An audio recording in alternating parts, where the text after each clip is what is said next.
Koe nei te rā tuarua o te whakataetai ngā manu kōrero ki whangārei, no ngā taina tēnei rā ki te whakapua ki kōrero, mo te wharekura o Maniapoto, koe nei te wā tuatahi, kua whai pū kōrero rātou ki tēnei taumata o te kākā wahanuitanga.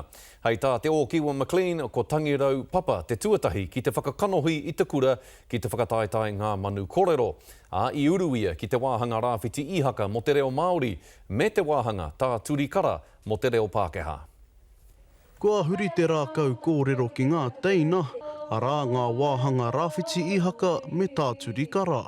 To the organisers of this National Manu Kōrero competition, I greet you with grace. He tuatahitanga tēnei mā te whira o Maniapoto ki ngā whakataetai āmotu, me te aha i kapika toa i a tangirau papa, ngā wāhanga e rua. Ko ōku kaupapa kōrero ko homai he rā, rawa ko it's your attitude, not your aptitude, that determines your altitude. Pirangia hei ki te whakati ki te ao o ki whakaro e pāna ki te pētihana ki ngā pakanga. Te wharekura o rā kaumanga, ko Zion Otimi whakapapa.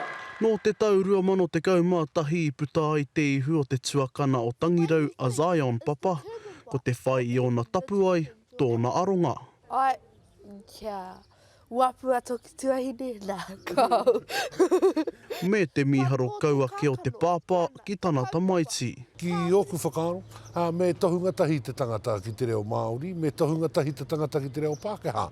Nā te mea he pēwhea tō whakaaria ke i te āhuatanga o te koko whakaaro, me i kore ko te māramatanga o te tehi taha o te tehi. Me tāna whakahau ki te iwi Māori.